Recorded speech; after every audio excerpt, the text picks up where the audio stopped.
తెల్లవారుదాన బయలుదేరింది ఊరేగింపు. ఎక్కడి నుంచి? కైలాస పర్వతం దగ్గర నుంచి వస్తున్నారు. గవాక్షంలో నిలబడింది మేనకాదేవి నారదుడితో కలిసి. ఒక్కొక్కళ్ళు వస్తున్నారు. అబ్బా వెలిగిపోతున్నాడు, ఆయనేనా మా అల్లుడంది. కాదమ్మా, సూర్యుడు దిక్పాలకుల్లో ఒకడు. ఆయన వెనక వస్తున్నాడు. ఎవరో బాబాయ్ నల్లగా ఉన్నాడు, దున్నపోతు మీరు ఆయన ఎవరా? ఈ అల్లుడు కాదు, బెంగ పెట్టుకోకు, యమధర్మరాజు గారు. ఆ వెనకాత అబ్బా చల్లగా ఎంత బాగున్నాడో, ఎవరు? చంద్రుడు, మీ అల్లుడు కాడు. ఈయనెవరోనయో చాలా అందంగా ఉన్నాడు, ఎర్రగా ఉన్నాడు, కాంతులీలుతున్నాడు. బ్రహ్మగారు, మీ అల్లుడి దగ్గర పురోహితుడు, మా పెళ్లి చేయడానికి వచ్చే బ్రహ్మగారు ఆయన మీ అల్లుడు కాదు. ఓ అలాగా. ఇతనెవరో నీలమేఘశ్యాముడు, చాలా అందంగా ఉన్నాడు. శాంతాకారం భుజగచైనం పద్మనాభం సురీశం. అమ్మ, ఆయనకి మీ అల్లుడికి భేదం చెప్పకూడదు, కానీ ప్రస్తుత మీ అల్లుడు కాడు. ఆయన వెళ్ళిపోయాడు. ప్రదోష వేళ అయిపోయింది, రాడు.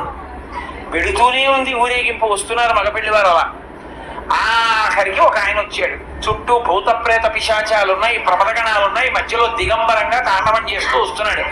అడగలేదు మేనకాదేవి ఆయన మక్కుగా. నారదుడే చెప్పాడు, ఆయనే మీ అల్లుడమ్మా అని మెట్లు దిగి వెళ్ళిపోయాడు. నేను కల్పించాను అనుకుంటున్నావేమో, మీరు శివమహాపురాణంలోంచి అన్వయం నేను ఎన్నో గ్రంథాలను కలిపి చెప్తున్నాను. ఇది చెప్పాడు కుమార సంభవం, వీరభద్ర విజయం, పార్వతీ కళ్యాణం, స్కాంద పురాణం, తర్వాత ఇప్పుడు చెప్పేటటువంటిది శివమహాపురాణం. ఇన్నిటిలోంచి కలుపుతున్నాను. అందుకని మీకు ఒక చోట దొరికేది కాదు, ఇన్ని పురాణాల్లోంచి కలిపి విహంగ వీక్షణంగా మాట్లాడుతున్నా పార్వతీ కళ్యాణం గురించి.